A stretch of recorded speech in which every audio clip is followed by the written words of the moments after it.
और यहाँ पे कुछ ही देर पहले प्रियंका गांधी जी आई हुई थी। उनका कवरेज करने के लिए हम लोग आए हुए थे, लेकिन काफी ज्यादा क्राउड था। यहाँ पे ज्यादातर वाल्मीकि नगर क्षेत्र में थारू समाज के लोग हैं और पूरे बिहार में ये हर जगह चर्चा चलता है कि थारू समाज का 10 से 15 साल में बहुत ज्यादा विकास हुआ है।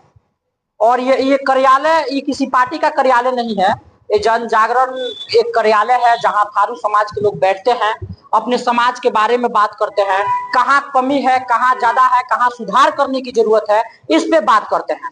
तो हम जब देखे यहाँ पे बहुत सारे लोग बैठे हुए थे तो आए, इनकी समस्या जानने की कोशिश किए। और इधर चुनाव का माहौल है, 11 तारीख को चुनाव भी है, तो इनसे जानते हैं कि जो चर्चा पूरे बिहार में चलता है कि थारू समाज का काफी विकास हुआ है, बहुत कुछ मिल गया है उन लोगों को। और इन लोगों का शिकायत है कि अभी जो वादा किया गया था या जो उम्मीद थी उसमें कुछ भी पूरा नहीं हुआ है, बद से बदतर हालत है। आपने अगर हमारे चैनल को सब्सक्राइब किया होगा, मेरे पेज को अगर आप देखते होंगे तो आपने देखा होगा कि दोन की क्या स्थिति है। आजादी के 78 साल बाद भी वहां पे रोड नहीं है जाने के लिए, नदी को 14 बार पार करके दोन में जाना पड़ता है। जब आप वहां जाइएगा तो आपको पता चलेगा कि बिहार सरकार 125 यूनिट बिजली फ्री दे रही है, लेकिन वहां 24 घंटे में मात्र 2 घंटे बिजली मिलता है, वो भी कभी मिलता है कभी नहीं मिलता है। जब आप जाइएगा, आप यहाँ हरनाटांड में 5G नेटवर्क का यूज कर सकते हैं, लेकिन अगर आप दोन में जाइएगा तो आपके मोबाइल में नेटवर्क नहीं रहेगा। ये स्थिति शायद ही कहीं बिहार के दूसरे भाग्य में आपको देखने को मिलेगा, जो ये थारू समाज के क्षेत्र में देखने को मिलता है। तो यहाँ काफी थारू समाज के बुद्धिजीवी लोग हैं, इनसे बात करते हैं और जानने की कोशिश करते हैं कि क्या ये समस्या इतनी जटिल है या ये लोग ऐसे ही अफवाह फैला रहे हैं। क्या नाम हुआ आपका चाचा? हरि नारायण महतो। कहाँ घर हुआ आपका? हमारा घर पड़ता है कुनी लक्ष्मीपुर, देवरिया तोरण पंचायत के तहत, जी है ना। हरनाटांड में क्या समस्या है, सबसे ज्यादा मूल समस्या? हरनाटांड में यहाँ प्रॉपर कहिएगा तो बहुत सारी समस्याएं आ जाएगी, जितना कितनों को मैं अंगुली में गिनती कराऊं। इसलिए मैं सारे समस्याओं को नाम रख करके नहीं कह रहा हूँ, और मैं अपने गांव को समस्या लेकर के यहाँ पर स्टेटमेंट देने जा रहा हूँ। हमारे गांव में, कौन गांव है? कुनी लक्ष्मीपुर। हाँ। वहां पर एक राजकीय प्राथमिक विद्यालय है, जो उसका स्थिति आज के तारीख में चलकर देख लिया जाए, छत अगर इतना बड़ा टूट करके नहीं गिरा हो तो हम एक झूठे आदमी कहेंगे, नहीं तो इस स्थिति में चलकर देख लीजिए। अब उस स्कूल को बनाने के लिए हम लोगों ने जो जमीन है, जमीन दे रहे हैं कि सरकार बना दे, वह जमीन में आज तक भवन नहीं बन रहा है, क्योंकि हम लोगों को शिक्षा से वंचित रखा जाना है। थारू समाज को जानबूझकर ऐसा जानबूझकर किया जा रहा है, बरगला करके रखा जा रहा है। ये स्कूल की जो स्थिति आप बता रहे हैं, ये कब से खराब है स्कूल की? स्कूल की स्थिति आज ये 25 हो गया ना। हाँ, 2000 की बातें है। 25 साल हो गया। 25 साल हो गया। वैसे ही जंजर है स्कूल। हाँ, अभी चलकर कोई देख ले।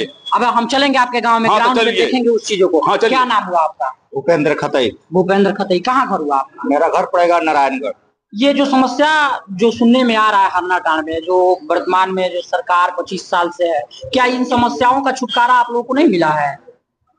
अब इस सरकार की क्या निकम्मी सरकार कहें या इनका है कि जंगल राज के नाम पे पिछले 20 साल से जो अपना रोटी सेक रहा है। अब आप ही देखिए, ये हरनाटांड में एक स्टेट रोड है, स्टेट रोड 64, जो रामपुर से आपको हरनाटांड तक आती है। और ये हम लोग का जो थरवट क्षेत्र है, इसका ये आप समझिए लाइफ लाइन इसको बोला जाता है। यहाँ पे अभी हम लोग जो सरकार है, नीतीश कुमार की सरकार है, और हम लोगों के जो सिटिंग MLA हैं रिंकू सिंह, इन लोगों से कितनी बार हम लोग कह चुके हैं कि इस रोड का चौड़ीकरण करा दिया जाए, लेकिन पिछले 20 साल से हम लोग वही सिंगल रोड में चलते आ रहे हैं। और आप यहाँ पे जब जाएंगे हरनाटांड से रामपुर की तरफ जब जाएंगे तो इस रोड की स्थिति आप देख लीजिएगा। जब आमने सामने से एक टेम्पू और एक बाइक आ जाता है तो उसको भी साइड लेने में बड़ी दिक्कत होती है। रोड से नीचे उतरना। हाँ, रोड से नीचे उतरना पड़ता है। और आप बरसात के दिन में आएंगे तो लोग क्या बोलते हैं, बाइक से चलना छोड़ देता है, ये स्थिति है। अब जब हम लोगों का जो लाइफ लाइन रोड है, अब इसकी ये स्थिति है, तो आप सोचिए कि गाँवों में जो रोड है उसकी क्या स्थिति होगी। अब इसी से आप अनुमान लगा सकते हैं कि हम लोगों के क्षेत्र में नीतीश कुमार की सरकार और हमारे जो अभी विधायक हैं पिछले 10 साल से हैं, अब विकास के नाम में कौन सा विकास किए हैं। आप कह रहे हैं कि विकास नहीं किए हैं। अगर विकास नहीं किए हैं तो फिर कैसे यहाँ से 25 सालों से वो जीत जाते हैं, चाहे रिंकू सिंह हो या उनके पहले जो विधायक थे, आखिर कैसे जीत जाते हैं? बिना विकास का तो नहीं जीत जाते हैं। देखिए, इसमें हम सबसे बड़ी बात कहेंगे शिक्षा की कमी। कहाँ शिक्षा की कमी है? हमारे क्षेत्र में जो थरवट क्षेत्र है, लगभग 1 लाख जनसंख्या का क्षेत्र है, लेकिन यहाँ पर एक भी डिग्री कॉलेज नहीं। हम लोग पिछले 20 साल से मांग कर रहे हैं कि यहाँ पर कम से कम 1 डिग्री कॉलेज की व्यवस्था कर दी जाए, ताकि हमारे जो बच्चे हैं, भाई बहन हैं, वे लोग यहाँ से कम ग्रेजुएशन तक पढ़ सके। अभी मतलब अभी तो डिग्री कॉलेज नहीं है, तो एक चीज तो और कहाँ पढ़ते हैं? एक चीज और बताना चाहेंगे कि हम लोग का जो समाज है, एक संगठन है, अच्छा। भारतीय थारू कल्याण महासंघ, हाँ। जो कि 1972 में इसकी स्थापना हुई है। अच्छा।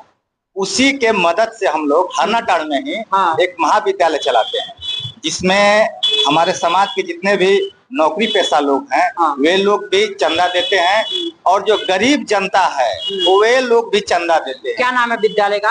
वो उसको बोलते हैं हम लोग थरवट महाविद्यालय। थरवट महाविद्यालय कहाँ पे है ये आप जब हरनाटाड़ से बैरिया की तरफ जाएंगे तो वहीं पर। ये कितने साल से आप लोग स्कूल चला रहे हैं? इसको हम लोग लगता है पिछले लगभग 12 साल से चला रहे हैं। इसका जो कॉस्ट आता है या आपके समाज के ही लोग कलेक्ट करके देते हैं? इसमें जो भी लोग उसमें जो कार्यरत हैं, उसको जो क्या बोलते हैं, उसको सैलरी हम लोग चंदा लगा करके गांव से मुखिया के तहत जो चंदा इकट्ठा होता है, उसी से हम लोग अच्छा, इस क्षेत्र में सरकारी स्कूल नहीं है? सरकारी स्कूल है, लेकिन वह सिर्फ भवन है। अच्छा, भवन है। और हमको तो लगता है कि भवन भी सिर्फ इसलिए बनाया गया है कि उसमें हम ज्यादा से ज्यादा पैसा कमा सके। अच्छा। ठेकेदारी के तहत 5 लाख का भवन और 25 लाख का टेंडर, और उसमें भी काम होता है मुश्किल से, आपको समझिए कि 5 लाख का काम नहीं होता। इतना बहाली हुआ है, 4.5 लाख बहाली हुआ है बीपीएससी टीचर का। क्या आपके यहाँ टीचर नहीं आती है? हमारे यहाँ जो टीचर है, जितनी जरूरत है उसका अभी आधा भी नहीं हुआ है, मतलब बहाली हुई। और उसमें से अधिकतर लोग जो हैं वह इस योग्य नहीं है कि +2 की क्या बोलते हैं उसको, +2 को इंटर तक वो लोग पढ़ा सके। बच्चों को वहां तक नहीं पढ़ा पाते हैं, और इसीलिए कोई +2 में क्या बोलते हैं सरकारी स्कूल में एडमिशन भी नहीं करवाना। 11 तारीख को चुनाव है, इलेक्शन है, तो क्या आप लोग थारू समाज के लोग क्या मूवमेंट बनाए? देखिए, हम लोग तो अपने समाज के जो भी युवा है, महिलाएं हैं, सब लोग चाह रहे हैं कि अब बदलाव बहुत जरूरी है। हमारे क्षेत्र में एक कहावत है कि लोग बोलता है कि हुक्का का पानी और सवांगी समय पर नहीं बदलिएगा ना, नुकसान देने लगता है, काफी भारी नुकसान दे सकता है, काफी भारी नुकसान देने लगता है। तो अब समय आ गया है कि बदलाव किया जाए और ऐसे नेता को चुना जाए कि जो हमारे लिए काम करे, और अगर वह काम नहीं करेगा तो अगली इलेक्शन में 5 साल बाद उसको भी हटा दिया जाए। अब किसी को भी 25 साल का मौका नहीं दिया जाए। 25 साल नहीं, हम तो बोलते हैं कि किसी को 10 साल का मौका नहीं दिया जाए। 5 साल में ही पता चल जाएगा कि काम करने वाला है कि नहीं है। अगर काम करने वाला नहीं है तो उसको हटाइए। ये डेमोक्रेसी है, राजतंत्र नहीं है। एक बार जो राजा बन गया वो जब तक मरेगा नहीं तब तक राजा रहेगा।